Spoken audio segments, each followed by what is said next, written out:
Gadgets 360 Hindi में आप सबका स्वागत है। मेरा नाम है प्रणय और आप देख रहे हैं टेक आपकी जुबान में। अब ये जो शो है ये हर शनिवार को आता है, आपके लिए ही बनता है ये शो। इसमें आपके सारे सवालों के जवाब मिलते हैं, क्योंकि होता ये है कि हफ्ते में जितने वीडियोस वगैरह बनते रहते हैं उसमें आप बहुत सारे कमेंट्स करते हो, अब उनका जवाब देने का कभी समय नहीं मिलता है, फिर आप इतने सारे सवाल वगैरह पूछते हो, आपसे बात करने का ठीक से मौका नहीं मिलता है वहाँ पे, इसीलिए ये वाला शो आपके लिए बनता है। अब इसमें अगर आपको चाहिए कि आपके सवालों का जवाब मिल जाए तो आप यूट्यूब चैनल पर जाइए हमारे गैजेट्स 360 हिंदी पर, वहाँ पर कम्युनिटी टैब पे क्लिक कीजिए और वहाँ पर आप अपने सवाल पूछ सकते हैं। जो भी सवाल आ जाता है वहाँ पे उसके सारे जवाब हम देते हैं। देखिए हर गुरुवार या बुधवार को हम वहाँ पर एक टॉपिक डाल देते हैं कि इस शनिवार को ये विषय होगा टेक आपकी जुबान में, लेकिन वहाँ पर अगर आप सवाल पूछते हैं जो उस टॉपिक से थोड़ा अनरिलेटेड है, यानी कि कोई और विषय पे भी आप सवाल पूछ लेते हैं उस पर कमेंट करके, तो उसका भी जवाब यहाँ पर आपको मिलेगा। मैं पूरी कोशिश करूंगा कि सारे सवालों के जवाब मिल जाएं। तो इस हफ्ते भी काफ़ी सारे सवाल आ चुके हैं, क्योंकि हम बात करने वाले हैं माइक्रोमैक्स के इन नोट 1 स्मार्टफोन के बारे में।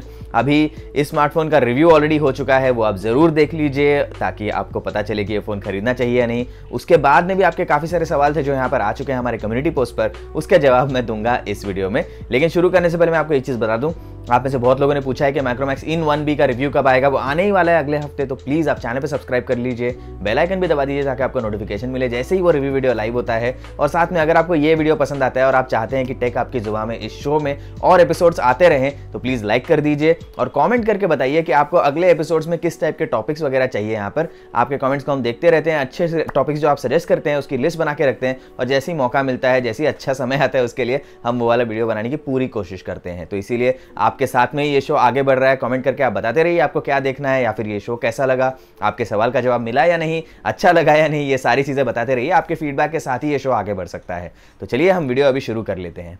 तो माइक्रोमैक्स इन नोट 1 स्मार्टफोन के बारे में मैं ज़्यादा कुछ अभी नहीं कहूँगा, क्योंकि जो कहना था मेनली रिव्यू वीडियो में सब कह दिया है। इस वीडियो में सीधे आपके सवालों पर चलते हैं। तो 30 लोगों ने सवाल पूछे, हम सारे के सारे जवाब देंगे अभी। अब नंबर 1 सवाल आया है सारंग दामले जी से। अब इनका कहना है कि माइक्रोमैक्स को गैलरी एप्लीकेशन को चेंज करना चाहिए या नहीं। देखिए सारंग जी, माइक्रोमैक्स का जो गैलरी ऐप है उसमें उन्होंने ऐसा वाला ऐप यूज़ किया है जो थोड़ा पुराना लग रहा है। अब इसका कारण मुझे लगता है कि जो इसमें ओएस है वो एंड्रॉयड ओपन सोर्स प्रोजेक्ट यानी कि AOSP पे कस्टमाइज करके उन्होंने बनाया, ऐसा लग रहा है मुझे थोड़ा बहुत देखकर। तो इसीलिए जो गैलरी ऐप है वो लेटेस्ट जो गूगल का गैलरी ऐप है वो इसमें नहीं है। लेकिन माइक्रोमैक्स इन 1B इस स्मार्टफोन में आपको गूगल फोटोज मिलता है by default as gallery application, तो वो वाला आप यूज़ कर सकते हैं इस स्मार्टफोन में भी, यानी इन नोट 1 में भी। आप इंस्टॉल कर लीजिए गूगल फोटोज को, डिफॉल्ट गैलरी ऐप बना दीजिए और स्टॉक गैलरी ऐप को मतलब डिसेबल करके रख दीजिए, उसमें कोई दिक्कत नहीं आएगी। अब माइक्रोमैक्स को खुद से चेंज करने की जरूरत नहीं है। एंड्रॉइड में होने का यही तो फायदा है, आप ये सारे ऐप्स कस्टमाइज कर सकते हैं, चेंज कर सकते हैं, तो उसका पूरा फायदा उठा लीजिए और आप उसे इस्तेमाल कीजिए। चलिए आगे बढ़ते हैं। अभी दिग्विजय ढाल जी का कहना है कि क्या बेहतर हो सकता था, और मतलब बेसिकली क्या इन नोट 1 में कुछ कमियां हैं और ये इससे अच्छा फोन हो सकता था। अच्छा तो हमेशा हो सकता था, स्कोप फॉर इंप्रूवमेंट जो होती है हमेशा रहती है, हर फोन थोड़ा और बेहतर हो सकता है। लेकिन इसमें मेन चीज़ मैं आपको बता दूं मुझे क्या पसंद नहीं आया इतना, सॉफ्टवेयर पॉलिश अभी भी नहीं है, काफ़ी बगी सा लगता है। कैमरा परफॉर्मेंस में भी आप देख लीजिए, ये आपको दिख जाएगा 48 मेगापिक्सल के फोटो बाय डिफॉल्ट 48 पे वो क्लिक करता है इतने बड़े साइज़ में। साथ में उसके पिक्सल बिनिंग वगैरह जो करनी चाहिए, यानी कि 12 मेगापिक्सल पे जो फोटोज़ आते हैं उसमें उसको बड़े सेंसर के कारण क्वालिटी ज़्यादा अच्छी आनी चाहिए 12 मेगापिक्सल वाले फोटोज़ में, क्योंकि उसमें सेंसर बड़ा है ऑब्वियसली, तो पिक्सल बिनिंग टेक्नोलॉजी के थ्रू अच्छी क्वालिटी के फोटोज आने चाहिए, लेकिन क्वालिटी में कोई अंतर नहीं आता है। तो ये छोटी मोटी चीज़ें जो है वो फिक्स कर दे, बगी है काफ़ी फ़ोन अभी भी, वो सारे पॉलिश करके अपडेट कर दें, तो फिर मैं कहूँगा कि ये फ़ोन बहुत ही बढ़िया है। मतलब मुझे उसमें कोई ज़्यादा प्रॉब्लम नहीं आएगी। तो ये मतलब थोड़ी बहुत चीज़ें हैं, लेकिन उसके अलावा बाकी हार्डवेयर के हिसाब से तो सॉलिड फ़ोन है, और बिल्ड क्वालिटी भी थोड़ी और अच्छी हो सकती थी, लेकिन उसको मैं माफ़ करने को तैयार हूँ, क्योंकि इस प्राइस रेंज में आपको बहुत ही ज़्यादा प्रीमियम बिल्ड वाले फ़ोन्स नहीं मिलते हैं इतने। ठीक है, तो अगले सवाल की तरफ बढ़ते हैं। सोफिया एंड म्यूजिक एंड टेक्सटार, इनका कहना है कि माइक्रोमैक्स इंडियन कंपनी, उसने काफ़ी अच्छे फ़ोन लॉन्च किए थे और वो भी अच्छे प्राइस के साथ में। अब यहाँ पर स्टॉक OS दिया है, दूसरा कोई OS है या क्लोज टू स्टॉक है? इसमें कैमरा कौन सा सेंसर है प्लीज़ आप बताना, सोनी है सैमसंग का? जी सोफियान जी, पहले तो दूसरा चीज़ आपने पूछा कैमरा सेंसर का, उसकी जानकारी दी नहीं है अनफॉर्चुनेटली माइक्रोमैक्स ने, तो मैं इसके बारे में कुछ कह नहीं पाऊंगा, माफ़ी चाहता हूँ उसके लिए। लेकिन OS के बारे में जो आपने कहा था वो मुझे लगता है कि ये स्टॉक एंड्रॉयड ही है, बस वो एंड्रॉयड ओपन सोर्स प्रोजेक्ट जो होता है AOSP, उसके ऊपर थोड़े बहुत माइनर कस्टमाइजेशंस करके इन्होंने लॉन्च किया है। तो बेसिकली स्टॉक एंड्रॉयड के बहुत करीब है। लेकिन आप अगर सोच रहे हैं कि नोकिया वाले फ़ोन में जैसे आता है एंड्रॉयड 1 जितना स्टॉक एंड्रॉयड है, वो इसमें आपको नहीं मिलेगा। बाकी आप तो रेगुलर व्यूअर हैं ही, आते रहते हैं, हर हफ्ते सवाल पूछते हैं, बहुत अच्छा लगता है। इसी तरह आप आते रहिए, अगले हफ्ते भी कोई सवाल लेके आइए, जवाब मैं ज़रूर दूंगा। चलिए, सैयद मोहम्मद इरशाद जी जो भी हमारे रेगुलर व्यूअर हैं, मतलब डे 1 से ये सवाल पूछते आ रहे हैं, काफ़ी अच्छा लगता है इनसे बात करते हुए।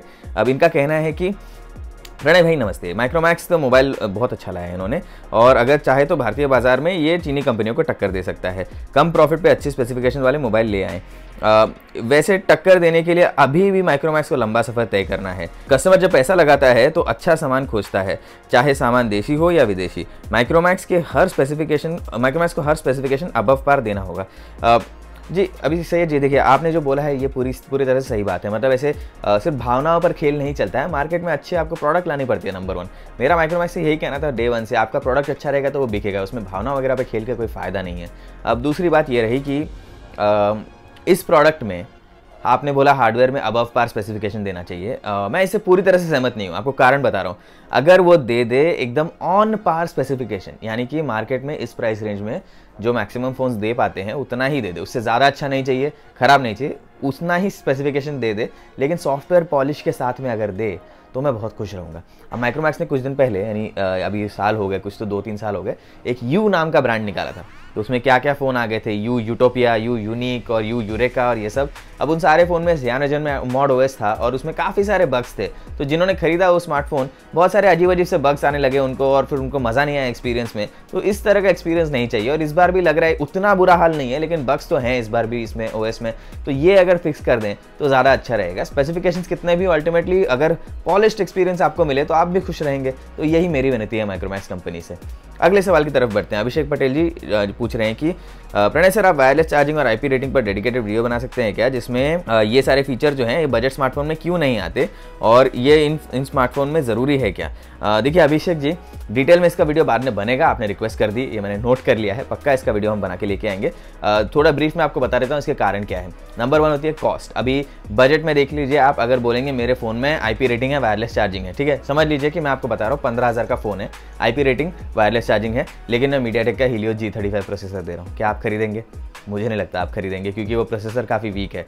तो आईपी रेटिंग और वायरलेस चार्जिंग आप देख लीजिए, 40,000 रुपये तक के बजट में भी आपको ज़्यादातर फ़ोन्स में नहीं मिलेंगे। 40 के ऊपर आप जाइए, वन प्लस का भी स्मार्टफोन देख लीजिए, अभी वन प्लस 8T आया है, उसमें भी नहीं है आईपी रेटिंग और वायरलेस चार्जिंग का सपोर्ट, और वो 45,000 के आसपास है। तो इतने महंगे फ़ोन्स में भी जब नहीं आ पा रहा है ये, इसका मतलब ये है कि कंपनीज़ ने ये निर्णय ले लिया है कि इससे जो कॉस्ट बढ़ता है स्मार्टफोन में, अब उसकी वैल्यू उनको नहीं मिलेगी सेल्स केस में। तो जैसे कि आप समझ लीजिए, अभी समझ लीजिए कि आप एक कोई कंपनी, आप स्मार्टफोन ला रहे हैं मार्केट में, आप क्या प्रायोरिटाइज करेंगे उस प्राइस रेंज में? आप सोचेंगे कि मैं स्नैपड्रैगन 865 प्रोसेसर दे देता हूँ अपने स्मार्टफोन में, और मैं दे दूंगा एक 65 वाट का चार्जर, फिर मैं दूंगा यहाँ पर सॉफ्टवेयर में कुछ अच्छे एक्सपीरियंसेस वगैरह दे दूंगा लोगों को, डिस्प्ले अच्छा बना दूंगा, लेकिन ये सब करने के बाद ना बजट बचता ही नहीं है आईपी रेटिंग और वायरलेस चार्जिंग देने के लिए। तो इसीलिए ये आया नहीं है अभी बजट में। अभी मेन फैक्टर तो ऑब्वियसली इसका कॉस्ट है। दूसरी चीज़ जैसे मैंने आपको बताई कि अगर किसी कंपनी ने बोल दिया ठीक है चलो मैं स्नैपड्रैगन 730 दे दूंगा, लेकिन आईपी रेटिंग वायरलेस चार्जिंग दे दूंगा 30,000 में, कोई नहीं खरीदने वाला वो स्मार्टफोन। भारत के मार्केट में प्रोसेसर पे बहुत चलता है फ़ोन, ऑनलाइन मार्केट में स्पेशली, और ऑफलाइन मार्केट में डिज़ाइन पर बहुत चलता है, डिज़ाइन और फिर सेल्फी कैमरा और रियर कैमरा परफॉर्मेंस पे बहुत चलता है। लेकिन इसमें आईपी रेटिंग और वायरलेस चार्जिंग की भारत में इतनी डिमांड नहीं है। दूसरी बात, अगर दे भी दिया इन कंपनीज़ ने, तो भी कोई भी एक कंपनी ऐसी नहीं है, आप मुझे दिखा दीजिए एक कंपनी जो मेन स्ट्रीम कंपनी है मार्केट में स्मार्टफोन बनाती है, जो वारंटी देगी कि अगर आईपी रेटिंग के बावजूद वाटर डैमेज हो गया तो फिर भी वो वारंटी देगी आपको। ऐसी कोई भी कंपनी नहीं है। तो फिर इस फीचर का बजट में लाना मुझे नहीं लगता अभी ज़रूरी है, लेकिन मेरा उम्मीद है कि मतलब 2-3 साल में आने लग जाए, कम से कम 20 से 30,000 के रेंज में तो आ जाए ये वाले फीचर, ताकि सब लोग उसका मजा ले सके। वायरलेस चार्जिंग बहुत बड़ा फीचर है जो आगे जाके बहुत पॉपुलर होने वाला है।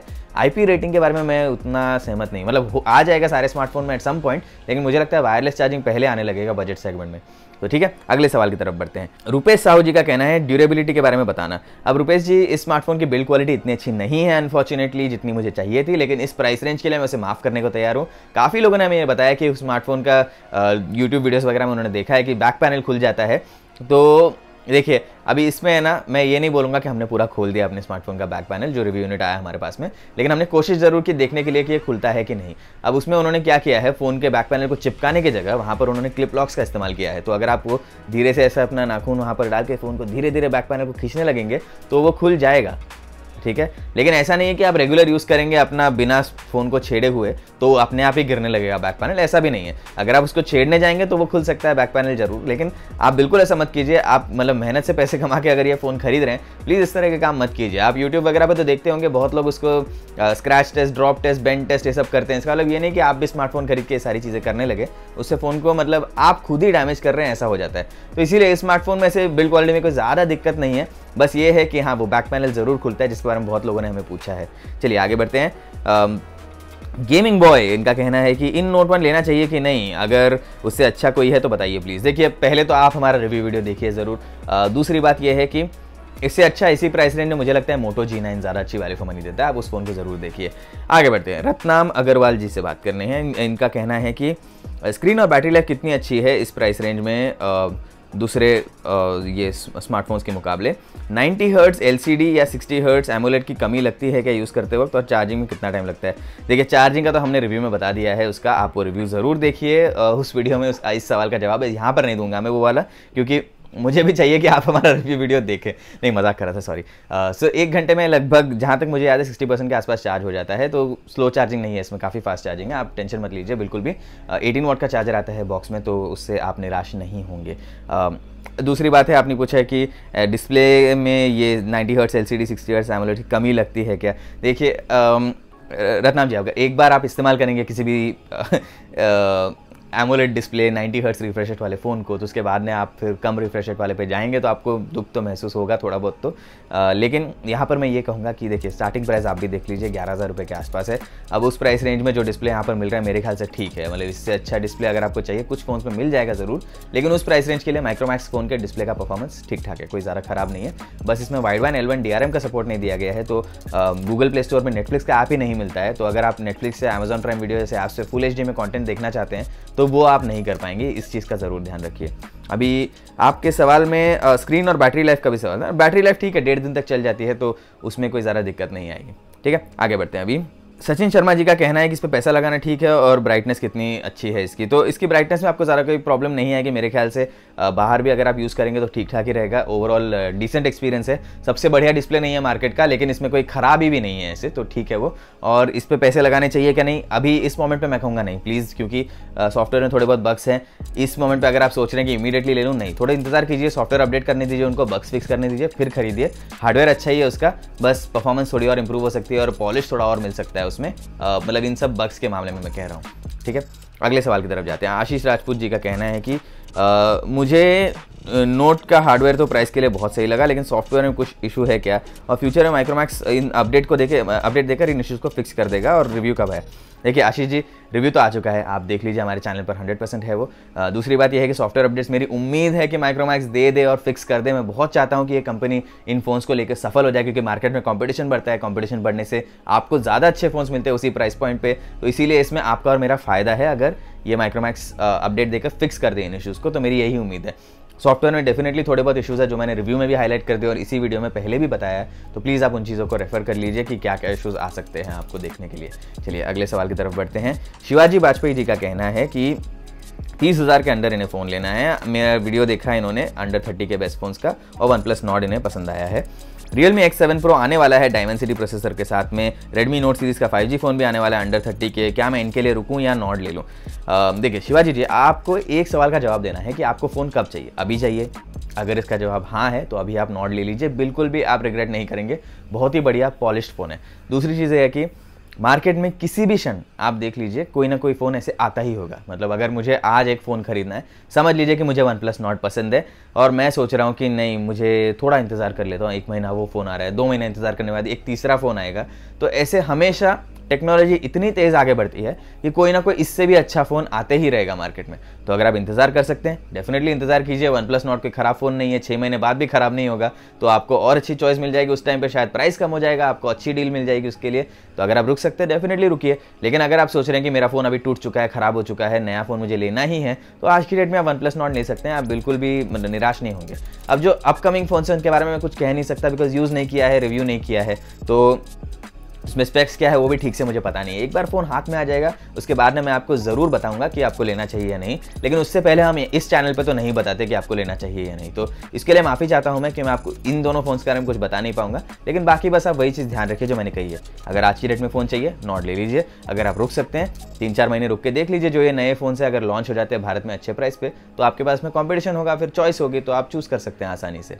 ठीक है, आगे बढ़ते हैं। अभी प्रिंस पी के इनका पूछना है कि अभी जो माइक्रोमैक्स ने अपने फ़ोन लॉन्च किए हैं उसकी बिल्ड क्वालिटी अच्छी नहीं है। इसके बारे में मैंने अभी थोड़ी देर पहले ही बात की थी। बिल्ड क्वालिटी ठीक है, ख़राब कोई नहीं है, बस बैक पैनल थोड़ा निकल आता है, ऐसा हमने देखा है। लेकिन अगर आप खुद से खींच के कोशिश नहीं करेंगे बैक पैनल निकालने के लिए तो अपने आप से तो नहीं निकलने वाला है। हमारे यूनिट में तो वो प्रॉब्लम बिल्कुल भी नहीं आई थी, तो मुझे नहीं लगता कि इसकी बिल्ड क्वालिटी इसके प्राइस रेंज के लिए कोई ज़्यादा ख़राब है। बस हाँ, कुछ लोगों को ये इशू ज़रूर आई है कि वो बैक पैनल उनका बाहर आ चुका है, बट अदरवाइज ठीक ही है। ऐसा कोई मतलब मुझे नहीं लगता ये ज़्यादा चिंता करने वाली बात है, क्योंकि हर एक फ़ोन में आप देख लेंगे कुछ यूनिट्स ऐसे होते ही हैं जिसमें उतनी अच्छी आपको क्वालिटी नहीं मिलती है बाकी के मुकाबले। महेश कुमार जी का पूछना है, नमस्ते सर, मेरा सवाल है कि जैसे माइक्रोमैक्स ने बोला है उनका फ़ोन पूरी तरह से मेड इन इंडिया है, बट क्या वो सब ब्रांड्स भी अपना फ़ोन पूरी तरह से मेड इन इंडिया बनाते हैं जैसे वो अपने फ़ोन के डब्बे पर लिखते हैं, या अगर नहीं तो अपने डब्बे पर क्यों लिखते हैं? क्या दूसरे चाइनीज़ ब्रांड को टक्कर दे सकता है? फुल रिव्यू के साथ में। महेश जी, फुल रिव्यू तो आ चुका है, प्लीज़ देख लीजिए। वो मैं बहुत मतलब मेहनत से बनाया वो वाला वीडियो, आपको पसंद है ऐसी मेरी उम्मीद है। दूसरी बात यह है कि आपने बोला कि मेड इन इंडिया जो है वो पूरी तरह से इंडिया में बना है कि नहीं? नहीं, बिल्कुल नहीं। कोई भी स्मार्टफोन ऐसा नहीं है जो पूरी तरह से इंडिया में बना है, क्योंकि भारत में स्मार्टफोन के सारे कंपोनेंट्स को मैन्युफैक्चरिंग करने की एबिलिटी नहीं है अभी। यहाँ पर वो सारे प्लांट्स नहीं है, फैसिलिटीज़ नहीं है, वो पूरी इकोसिस्टम पूरी तरह से नहीं बनी है। तो आप देख लीजिए, आप किसी भी स्मार्टफोन में कोई भी एक स्मार्टफोन आप ढूंढ के दिखा दीजिए ऐसा जिसमें एक एक कंपोनेंट एंड टू एंड पूरा इंडिया में बना है, ऐसा कोई भी नहीं मिलेगा आपको। मुझे तो नहीं लगता, अगर मिल गया तो बता दीजिए, मैं बोल दूंगा कि मैं गलत हूँ पूरी तरह से, मुझे कोई दिक्कत नहीं है उसमें। मैं चाहता हूँ कि भारत में पूरी तरह से मैन्युफैक्चरिंग हो स्मार्टफोन्स की, लेकिन अनफॉर्चुनेटली आज की डेट में तो पॉसिबल नहीं है। मतलब समझ लीजिए, चलो अभी भारत में सारे कंपोनेंट्स आ गए, जैसे बैटरी आ गई, डिस्प्ले आ गया, सब आ गया। यहाँ पर असेंबली ज़रूर होती है फ़ोन्स की, और कुछ कंपोनेंट्स बनते भी होंगे भारत में। मतलब पूरे फ़ोन में कितने सारे कंपोनेंट्स, उसमें 1-2 बनते भी होंगे भारत में, मुझे नहीं पता, लेकिन असेंबली 100% भारत में होती है। कंपोनेंट्स एक बार आ गए यहाँ पे तो, और उससे क्या होता है कि भारत की सरकार ने थोड़े टैक्स में डिस्काउंट दे रखी है, और उसके कारण फिर फ़ोन का प्राइस थोड़ा कम हो जाता है। तो ये चीज़ ज़रूर होती है, लेकिन पूरी तरह से made in India end to end है कि नहीं? बिल्कुल नहीं है। यही आपके सवाल का जवाब था। चलिए आगे बढ़ते हैं। अभी उज्ज्वल टंडन जी का कहना है कि हेलो प्रणय सर, आपके हिसाब से फ़ोन चेंज करने के लिए आइडियल समय कब होना चाहिए? ठीक है, क्या आपको लगता है कि माइक्रोमैक्स भी रियलमी जैसी स्ट्रैटेजी अपना रहा है, जैसे कम प्राइस सेगमेंट में यूज़र्स के लिए फ़ोन की अलग अलग रिक्वायरमेंट, क्योंकि सेम बजट में यूज़र्स की अलग रिक्वायरमेंट होती है? उज्ज्वल जी, सबसे पहले तो माइक्रोमैक्स की स्ट्रैटेजी के बारे में कुछ कहना अभी बहुत मुश्किल होगा, क्योंकि ये कंपनी 3-4 साल से बिल्कुल ही गायब थी। कोई उनके ज़्यादा फ़ोन तो मैंने देखे नहीं थे, और अभी उन्होंने पहले मतलब बहुत दिनों के बाद में 2 स्मार्टफोन लॉन्च किए, तो देखते हैं अभी कैसे चलते हैं वगैरह, फिर इस स्ट्रैटेजी के बारे में कुछ बोल सकते हैं। फिलहाल तो मुझे इतना लग रहा है कि उन्होंने सही सेगमेंट में टारगेट किया है। अंडर 15,000 रुपीज़ बहुत लोग फ़ोन खरीदते हैं, और अंडर 10,000 में भी बहुत ज़्यादा डिमांड होती है स्मार्टफोन की। तो सही सेगमेंट्स में उन्होंने नए प्रोडक्ट लाए हैं, अपने कम बैक करने के लिए बहुत अच्छे सेगमेंट चुने हैं। बाकी लॉन्ग टर्म स्ट्रैटेजी वगैरह रियलमी की तरह है या नहीं, वो मे बी 1 साल बाद ही हम बता पाएंगे। अगर देखते हैं वो 5-6 फ़ोन और लॉन्च करते हैं तो फिर पता चल जाएगा। ठीक है, दूसरी बात आपने कही कि फ़ोन अपग्रेड करने के लिए आइडियल समय क्या होता है? आइडियल समय वो होता है जब आपको लगता है कि मुझे फ़ोन खरीदना है। ये नंबर 1 चीज़ है, यानी कि क्या पैसे बच गए आपके जितने, मतलब मैं एक फ़ोन खरीदने से पहले 3 से 4 साल में पैसे बचा के रखता हूँ, उसके बाद में मैं नया फ़ोन खरीदता हूँ। तब तक मेरा पुराना फ़ोन है वो अच्छा चलते रहता है। मैं हर एक फ़ोन, पिछले 3-4 फ़ोन मैंने देखे हैं मेरे। अभी कुछ दिनों पहले सोच रहा था, पहले 2 स्मार्टफोन जो मेरे, नहीं पहले फीचर फ़ोन था वो 3 साल यूज़ किया, फिर एक स्मार्टफोन वो 3 साल यूज़ किया, फिर एक आईफोन था मेरे पास में, वो मैंने आई थिंक 3.5 साल यूज़ किया होगा, और उसके बाद में मेरा आईफोन 7 था पिछला वाला फ़ोन, वो मैंने 4 साल यूज़ किया है, और अभी एक नया फ़ोन मेरे पास आ चुका है। तो इसी तरह से मैं अपने फ़ोन 3-3, 4 साल यूज़ करता हूँ, लेकिन आपकी रिक्वायरमेंट अलग होगी। आप सोचते होंगे कि मैं हर एक साल फोन अपग्रेड करता हूँ, हर 2 साल में अपग्रेड करता हूँ, ऐसा है। तो आइडियल समय ये अलग अलग लोग के लिए चेंज होते रहता है। कुछ लोगों को बहुत गेमिंग वगैरह करनी होती है, तो इसीलिए उनको लेटेस्ट प्रोसेसर की जरूरत होती है, तो 1.5 साल 2 साल में वो अपग्रेड कर ही लेते हैं। लेकिन काफ़ी सारे लोग ऐसे भी होते हैं मेरे जैसे, जिनको पुराने फ़ोन हुए तो भी कोई प्रॉब्लम नहीं है, इतना आसानी से यूज़ करते रहते हैं अपना।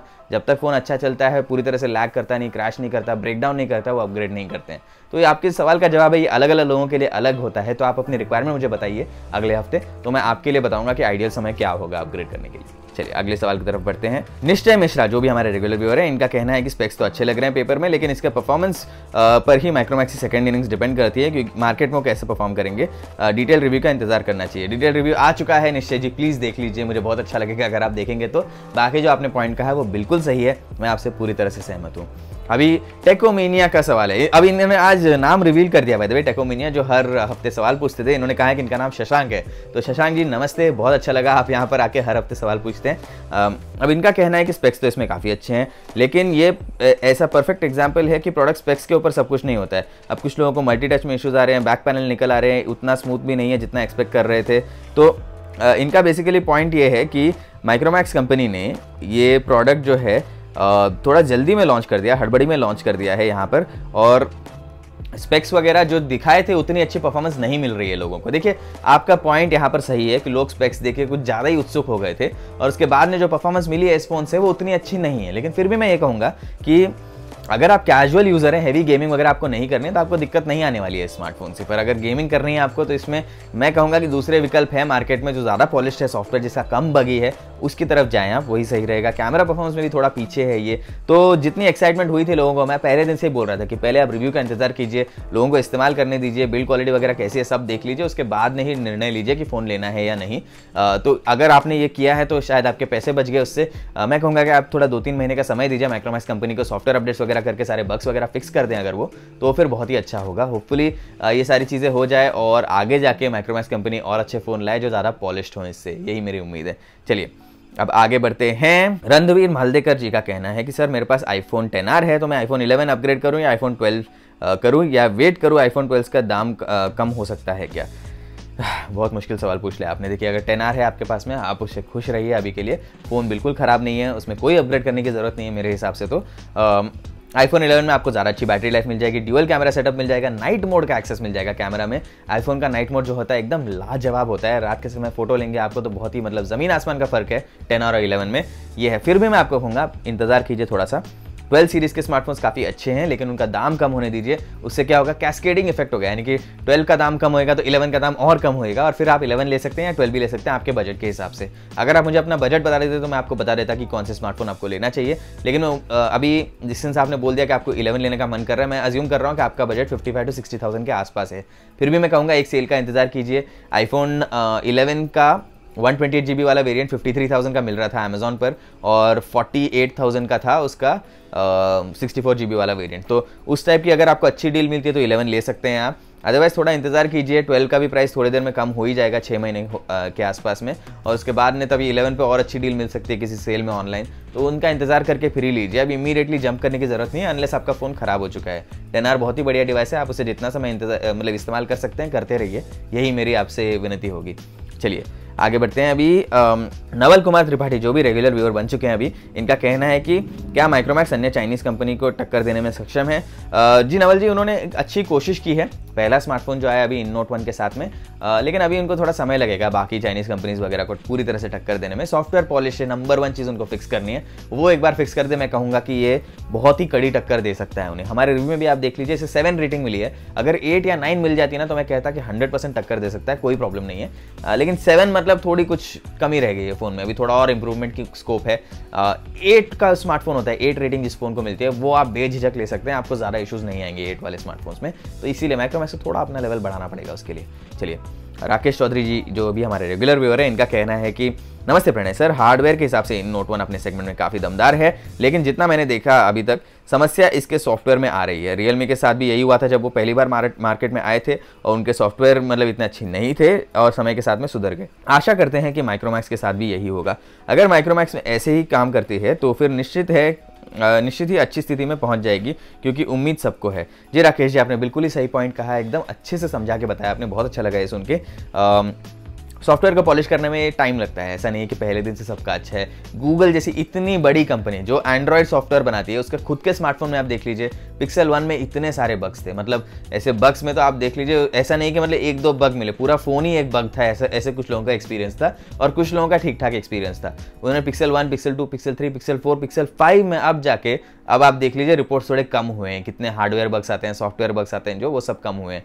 तो कोई भी स्मार्टफोन मैन्युफैक्चरर जब बहुत दिन के बाद में आता है फील्ड में, जैसे माइक्रोमैक्स ने कुछ सालों से ज़्यादा कोई बड़े फ़ोन लॉन्च तो नहीं किए थे, तो अभी ये इतनी बड़ी लॉन्च उन्होंने कर दी है, तो उनको फिर से वो गेम में जो पॉलिश होती है वो सब लाने में समय तो लगेगा ही ज़रूर। अब अगर गूगल जैसी बड़ी कंपनी को समय लग सकता है, तो बाकी कंपनियाँ तो डेफिनेटली आपको समझना ही पड़ेगा कि और पॉलिश कर सकते हैं। तो होपफुली ये भी उसी तरह हो कि सॉफ्टवेयर जो पहले Realme का जैसा था, इनिशियली सॉफ्टवेयर में थोड़े बहुत बग्स हमें दिखे थे, उसी तरह से आगे इंप्रूवमेंट करते जाए माइक्रोमैक्स वाले भी। और फिर मेरी उम्मीद ये है कि पूरी तरह से एकदम पॉलिश करके अच्छा डिवाइस आपके लिए लेके आए वो भारत में। तो देखते हैं बाकी आगे क्या होगा। अभी ये सारी चीज़ें तो हमें उम्मीद ही कर सकते हैं, और क्या करें, और इसके आगे तो हम कुछ कर नहीं सकते। कंपनी से हम यही विनती करते हैं कि प्लीज़ सॉफ्टवेयर पॉलिश कर दीजिए, ताकि हम आगे जाके फ़ोन को पूरी तरह से रेकमेंड कर सकें। चलिए बढ़ते हैं अगले सवाल की ओर। अब यहाँ पर परिवर्तक छाबरा जी, जो बहुत दिनों से हमारे चैनल देखते हैं, इंग्लिश चैनल भी देखते हैं, हिंदी चैनल भी देखते हैं हमारे गैजेट्स 360 के, बहुत दिनों से कमेंट भी करते हैं। इन्होंने शायद पहली बार यहाँ पर टेक आपकी जुबान में सवाल पूछा है। चलिए इनका पूछना है कि सर पहले आप बताइए कि आप गिव अवे क्यों नहीं रखते। दूसरी बात यह है कि मेरा बजट 30 to 40,000 तक का है, तो मुझे लैपटॉप लेना है। लैपटॉप लेना चाहिए क्या, अगर हाँ तो कौन सा, या पीसी बिल्ड करना चाहिए? If yes then please suggest specs. ठीक है, यूसेज गेमिंग है और कैजुअल कॉलेज वर्क है। ठीक है, अब परिवर्तक जी, नंबर 1, गिव अवे क्यों नहीं करते? गिव अवे इसीलिए नहीं करते हम, क्योंकि हमारे पास जो भी फोन्स आते हैं वो सब कंपनी के पास वापस जाते हैं। लोन के लिए होता है ये, बेसिकली रिव्यू यूनिट ऐसा आता है कि एग्रीमेंट के साथ में आता है कि आपको हम दे रहे हैं 1 हफ्ते, 10 दिन, 1 महीने के लिए, और उसके बाद में जैसे ही आपकी टेस्टिंग कंप्लीट होती है आप ये फ़ोन हमें लौटा देंगे। तो जो भी प्रोडक्ट आते हैं 90% वापस चले जाते हैं इमीडिएटली, मतलब 1 हफ्ते के अंदर ही, और बाकी जो 10% लॉन्ग टर्म यूनिट्स होते हैं हमारे पास में कुछ दिनों के बाद में हम लौटा देते हैं। इसीलिए हम गिव अवे नहीं करते, क्योंकि जैसे मैंने आपको उधार में एक फ़ोन दिया, आप वो किसी को ऐसी दान में दे दो तो वो सही नहीं होगा ना, क्योंकि मैं एक्सपेक्ट कर रहा हूँ कि आप वापस दो मुझे। और एथिक्स की भी बात होती है कि इतनी बड़ी मीडिया कंपनी है ये, हम जहाँ काम करते हैं। अब यहाँ पर हमें स्ट्रिक्ट एथिक्स बताई जाती है शुरू में, जैसे ही हम ज्वाइन करते हैं, कि ये सारे जो मिलते हैं आपको टेस्टिंग यूनिट्स वगैरह, वो सब लौटाने होते हैं, ये सब आपके पर्सनल प्रोडक्ट्स नहीं है, उसे ध्यान रखिए हमेशा। तो इस इंडस्ट्री में अगर काम करना है तो इतना तो हम मतलब कोशिश करते ही हैं कि ये सारे बेसिक चीज़ें मेंटेन करें, इसीलिए हमारे यहाँ पे गिव अवेज नहीं होते। कभी कभी ऐसा होता है कि कंपनीज कुछ हमारे साथ टाई अप कर लें और फिर बोलें कि नहीं आप ये गिव अवे कर दो, हम चाहते हैं कि आप गिव अवे करो स्मार्टफोन की अनबॉक्सिंग करके वगैरह, तो ठीक है देख लेंगे। लेकिन अभी तक तो ऐसा हुआ नहीं है। यहाँ पर हमारे चैनल पे शायद गिव अवे कभी होंगे भी नहीं, पता नहीं, मतलब मैं अभी प्रेडिक्ट तो नहीं कर सकता, लेकिन इस समय हम गिव अवे के बारे में सोच भी नहीं रहे हैं। हमारा फोकस ये है कि आपके लिए सबसे बढ़िया से बढ़िया कंटेंट बनाना, जितने अच्छे हम वीडियो बना सकें आपके लिए, और जितनी अच्छी जानकारी आपको दे सकें एकदम ऑनेस्टी के साथ में, बिना किसी बायस के साथ में, उतनी हमारी कोशिश रहती है। उससे जितनी ऑडियंस बढ़ती है उतनी अच्छी है, और नहीं बढ़ी उसके बाद में फिर लोग कह रहे हैं अगर गिव अवे करके आप बढ़ा लो फॉलोअर्स वगैरह, नहीं, ऐसे नहीं करना है हमें। हमारे कंटेंट के लिए जो लोग आते हैं वो हर हफ्ते हमारे रेगुलर ऑडियंस आने लग गए हैं अभी, उससे हम काफ़ी खुश हैं। ठीक है, तो चलिए आगे बढ़ते हैं आपके सवाल की तरफ कि आपको लैपटॉप लेना चाहिए या डेस्कटॉप। बहुत टफ सवाल पूछ लिया आपने मुझे। देखिए, गेमिंग और कैजुअल कॉलेज वर्क, अगर सिर्फ कैजुअल कॉलेज वर्क करना है आपको, तो फिर आप तो आईपैड भी ले सकते हैं इस प्राइस रेंज में, 30 to 40,000 में। इस प्राइस रेंज में जो लैपटॉप्स आते हैं उसमें आई थिंक Xiaomi का एक है मी नोटबुक 14 ई लर्निंग एडिशन करके एक है, उसमें शायद आपको ठीक ठाक परफॉर्मेंस मिल जाए थोड़ी बहुत गेमिंग करने के लिए। अगर आप सोच रहे हैं कि मैं साइबरपंक 2077 जैसा गेम खेलूं लेटेस्ट वाले, तो मुझे नहीं लगता 30 to 40K में कोई भी लैपटॉप होगा जो इसे खेल पाएगा अच्छे से।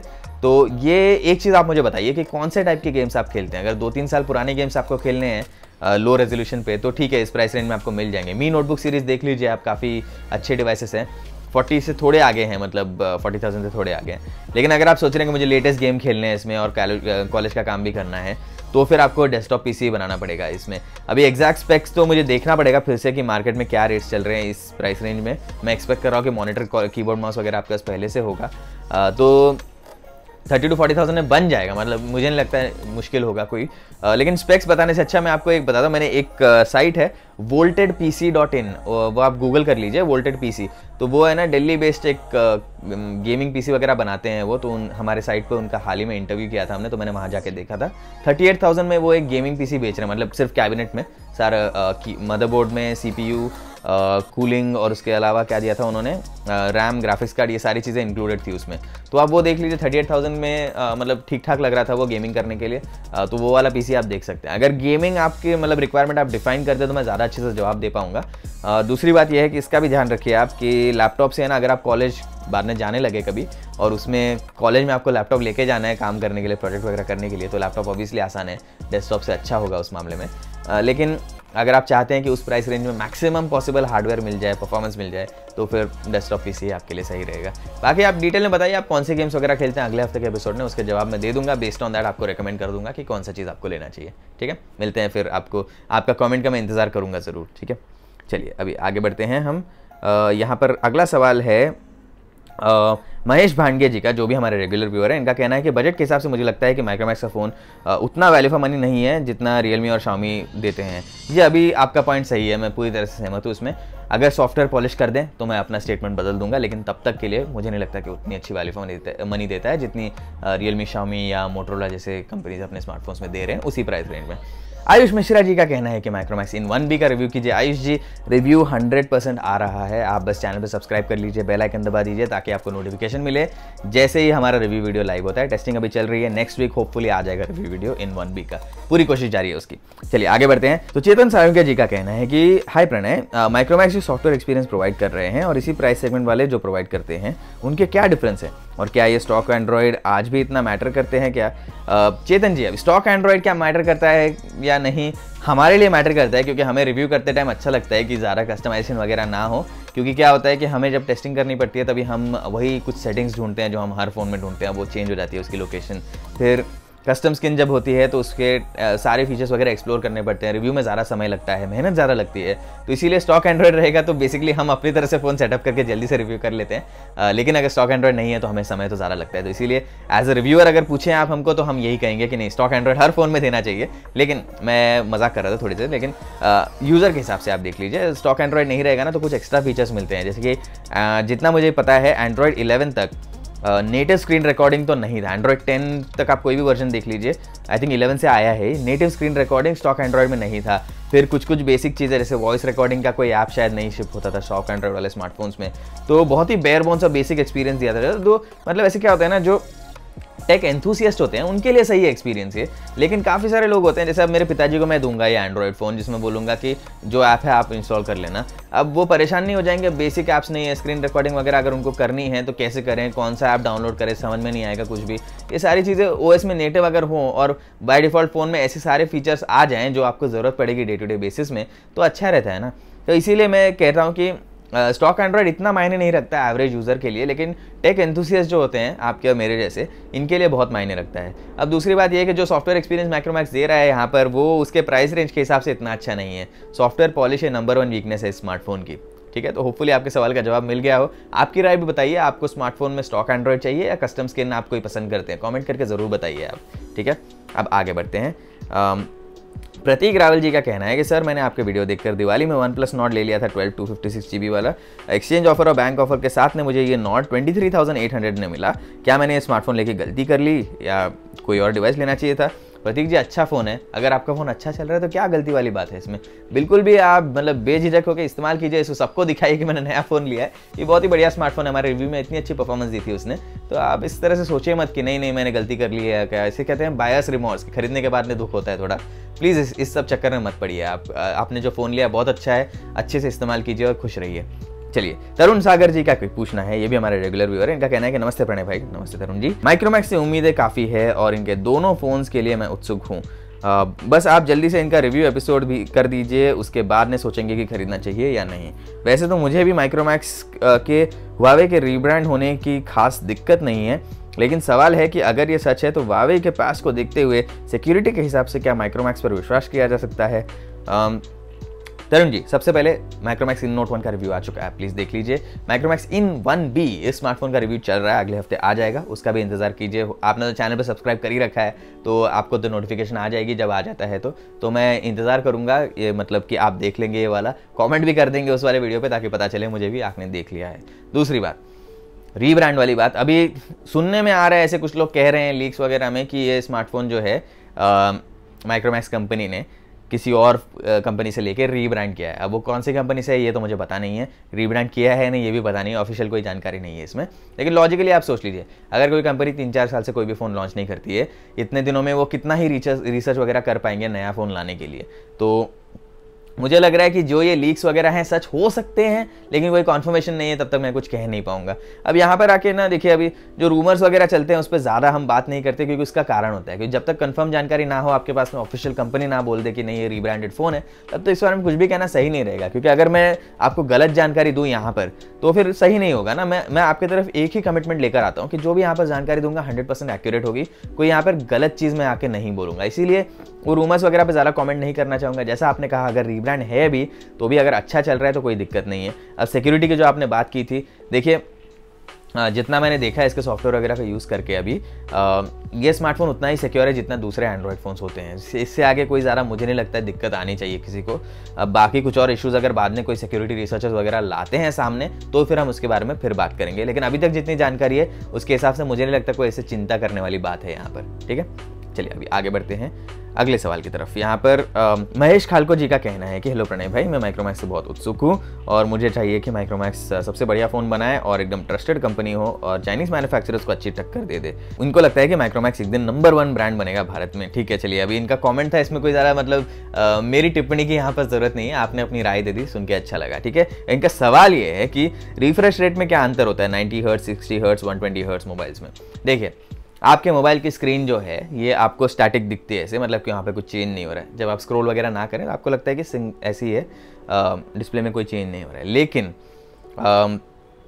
ये जो डिस्प्ले करती है कंटेंट वगैरह, जो भी चीज़ आते हैं आपके स्क्रीन पर, जो भी चीज़ आपको दिखती है वो एक एक पिक्सल जो होता है उसके डिस्प्ले में कॉन्स्टेंटली अपडेट होते रहता है। अभी रिफ्रेश रेट ये क्या होता है कि किस फ्रीक्वेंसी पर वो पिक्सल अपडेट होता है। यानी कि चलो आपको एक उदाहरण देता हूँ, समझ लीजिए ये एक पिक्सल है, ये जो पॉइंट है यहाँ पे। अब यहाँ पर आप देख रहे हैं गैजेट 360 ऐसे नाम लिखा हुआ है, उसका G इस पॉइंट पे दिख रहा है, A यहाँ पर है, D यहाँ पर है, ठीक है, और GETS ऐसे नीचे है। तो ये पिक्सल जो है टॉप वाला पिक्सल, ये अपडेट होके आपको दिखाएगा। जैसे आपने स्क्रॉल किया ना तो G की जगह A आ जाएगा, अब A की जगह D आ जाएगा, ऐसे ऐसे करके धीरे धीरे ऊपर आएगा। तो ये एक एक पिक्सल अपडेट होकर नए नए कैरेक्टर्स, नए नए इन्फॉर्मेशन, नए पिक्चर्स, नए कलर्स आपको डिस्प्ले करते रहते हैं। तो जब आप कहते हैं कि किसी भी स्मार्टफोन के डिस्प्ले का रेट है, रिफ्रेश रेट है 60 हर्ट्ज, तो उसका मतलब ये है कि वो 1 मिनट में नहीं सॉरी 1 सेकंड में कितने टाइम रिफ्रेश हो रहा है। तो 1 सेकंड में वो 60 टाइम्स रिफ्रेश हो रहा है, यानी कि 60 हर्ट्ज का डिस्प्ले है। 90 टाइम्स रिफ्रेश हो रहा है मतलब 90 हर्ट्ज रिफ्रेश का डिस्प्ले है। और 120 टाइम्स अगर वो रिफ्रेश हो रहा है पर सेकंड तो 120 हर्ट्ज का रिफ्रेश रेट माना जाता है। तो इसीलिए जब आप स्क्रॉल करते हैं 60 हर्ट्ज पे एकदम स्मूथ स्क्रॉलिंग दिखाई देती है, लेकिन 30 हर्ट्ज पे आप देखेंगे तो उतनी स्मूथ नहीं दिखेगी आपको। ठीक है, 90 हर्ट्ज पे जाते एकदम फ्लूइड लगने लगता है क्योंकि वो इतना फास्ट रिफ्रेश रेट है। और मुझे लगता है 90 के ऊपर ना, 90 और 120 के बीच में आपकी आंखों से उतना अंतर नहीं दिखाई देगा। 60 और 90 में फिर भी पता चल जाता है, लेकिन 90 और 120 में डिफरेंस बताना बहुत मुश्किल है। पता नहीं, शायद मतलब सबको अलग अलग परसेप्शन होता होगा उससे, लेकिन इसका मतलब ये नहीं कि 120 हर्ट्ज रिफ्रेश रेट डिस्प्ले मतलब कोई काम के नहीं है। कुछ स्पेसिफिक यूज केसेस में काम आते हैं वो भी, ये मैं मानता हूँ, लेकिन प्योरली फ्रॉम क्या बोलते हैं आपके व्यू पॉइंट से, जैसे कैजुअल यूजर को जो अंतर दिखाई देता है उसके व्यू पॉइंट से उतना अंतर दिखाई नहीं देता है। तो मेनली यही अंतर है इसमें। बाकी अगर इन डेप्थ जानकारी चाहिए आपको इस टेक्नोलॉजी वगैरह के बारे में, आप बताइए, फिर हम एक्सप्लेनर वीडियो बनाने की पूरी कोशिश करेंगे। चलिए अभी आखिरी सवाल की तरफ बढ़ते हैं। ये जो सवाल है ये आया है नागेंद्र राजपूत जी से, जिनका कहना है कि मेरा बजट 11,000 है, मुझे कैमरा बेस्ड फ़ोन चाहिए, क्या मेरे लिए इन नोट 1 सही होगा? ऑनेस्टली नागेंद्र जी नहीं, मत लीजिए। इन नोट 1 कैमरा के लिए इतना अच्छा नहीं है। अगर ये स्मार्टफोन की कैमरा परफॉर्मेंस और अच्छी होती तो मैं रिकमेंड कर देता, लेकिन आप मोटो G9 देखिए, उस बजट में आपको मिल जाएगा जो अच्छी परफॉर्मेंस देता है। ठीक है, तो इस वीडियो के लिए इतना ही। सारे आपके सवालों के मैंने जवाब दे दिए हैं और मैं उम्मीद करता हूं कि आपको टेक्नोलॉजी की और जानकारी चाहिए तो आप hindi.gadgets360.com पे जरूर जाएंगे और आप सब्सक्राइब कर लेंगे, चैनल पे बेल आइकन भी दबा देंगे और कमेंट करके भी बताएंगे कि टेक आपकी जुबान में ये सीरीज में आपको अगले एपिसोड्स में किस टाइप के वीडियोस देखने हैं। देखने के लिए बहुत बहुत धन्यवाद। फिर मिलते हैं अगले शनिवार 1 बजे।